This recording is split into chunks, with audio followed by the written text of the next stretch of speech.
Welcome to the deep dive. Okay, let's get straight to it. Time management. Hmm. It's something we all kind of wrestle with, isn't it? Yeah, absolutely. That feeling of never having enough time. Right. Whether it's, work deadlines or maybe those side projects you really want to do, but keep getting pushed back. Or even just the daily to-do list that feels like a mountain. It's easy to feel overwhelmed. Totally. Yeah. So for this deep dive, our mission is, well, pretty simple, really. Yeah. We want to uncover some real practical tools and strategies, things that can actually help you, the listener, take control in 2025. Moving from feeling swamped to actually, getting the important stuff done. Exactly. Because effective time management, it's not really about finding more hours, is it? No, not at all. It's more about making the hours we do have work smarter for us, more intentionally. Absolutely. And one of the biggest culprits stealing our time, procrastination. Ah, yes. The old favorite. It's so easy to just call it laziness, but our sources suggest it often runs, well, a lot deeper than that. That's right. And think about the actual cost. It's not just lost time. No. It's those missed opportunities, things you didn't apply for, projects you didn't start because you hesitated. And the stress, that Mm. constant low-level anxiety from leaving things hanging. Definitely. And that feeling of, I could be doing more, or I know I can do better, eats away at you. It's that classic I'll start tomorrow trap. And tomorrow just doesn't quite arrive in the way we planned. Yeah. And interestingly, it's not always just a lack of willpower. There's some brain science here too, right? Oh, absolutely. Our brains are kind of wired for immediate gratification. The easy wins. Exactly. That quick dopamine hit you get from, say, scrolling social media or watching a quick video, Mm. it feels much more rewarding in that split second than facing a big, complex task. So our brains are kind of working against us sometimes. In a way, yes. And then you layer on the psychological triggers, things like fear of failure. Right. If I don't start, I can't possibly fail at it. Precisely. Or perfectionism can kick in really hard, too.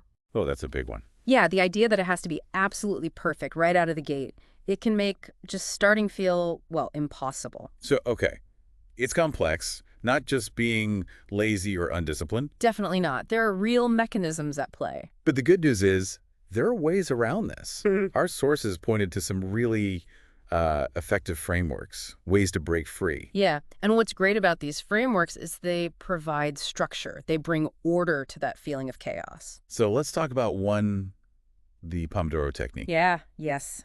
Pomodoro. It sounds simple, almost too simple maybe. How does it work again?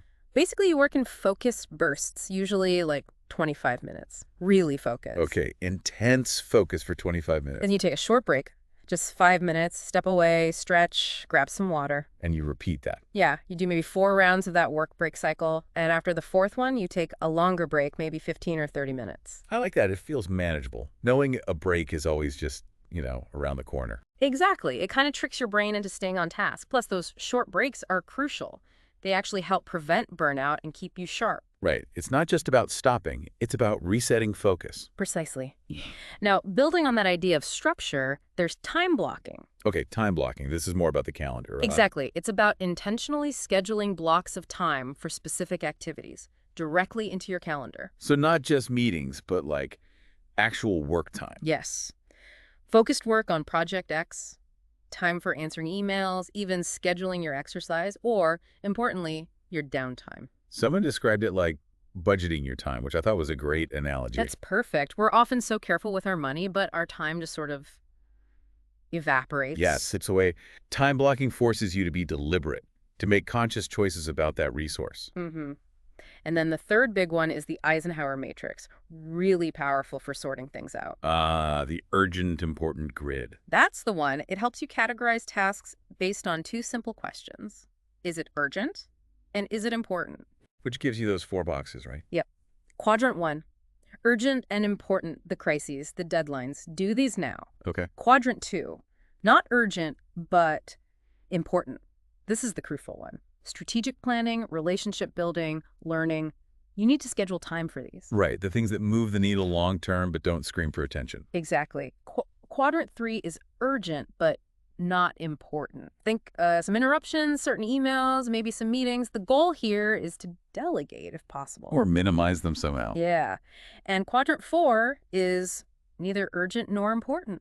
These are the time wasters. You want to eliminate these. The real power seems to be in forcing you to think about importance versus just urgency. Absolutely. It moves you from being purely reactive to being more proactive and strategic about where your energy goes. Okay, so those are some solid frameworks. But we're in 2025 now. Tech must play a role, surely. Oh, a huge role. And technology, especially AI, can actually be a partner in this, not just a distraction. That's an interesting shift. So how can tech help? Well, our sources mention some really advanced AI-powered task managers, apps like Motion or Reclaim AI. These aren't just glorified to-do lists, then. No, far from it. They can actually learn your work patterns, understand your priorities and deadlines, and then auto-schedule your tasks for you.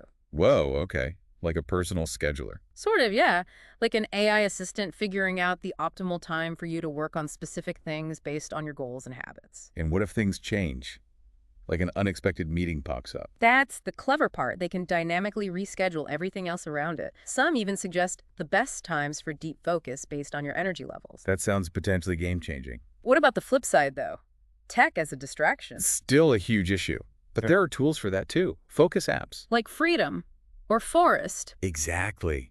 These apps help you actively block distracting websites and apps on your computer or phone for set periods. Creating a kind of digital cone of silence. Pretty much. Think of them as like willpower boosters. They remove the temptation, making it easier to dive into that deep work state. I've heard of Forest, where you grow a virtual tree if you stay off your phone. Yeah, it adds a little gamification, a bit of positive reinforcement for staying focused. It works surprisingly well for some people. And even our basic digital calendars are getting smarter, aren't they? Definitely. Beyond just appointments, many now integrate goal setting, habit tracking.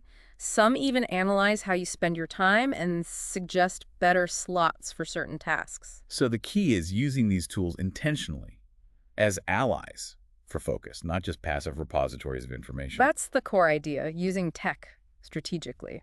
But, tools and tech are great, but they're not the whole picture, are they? Not at all. Ultimately, lasting productivity comes down to habits, the systems we build for ourselves day in, day out. Right. And the advice there seems pretty consistent. Start small. Crucial. Don't try to completely revolutionize your life overnight. That's a recipe for failure.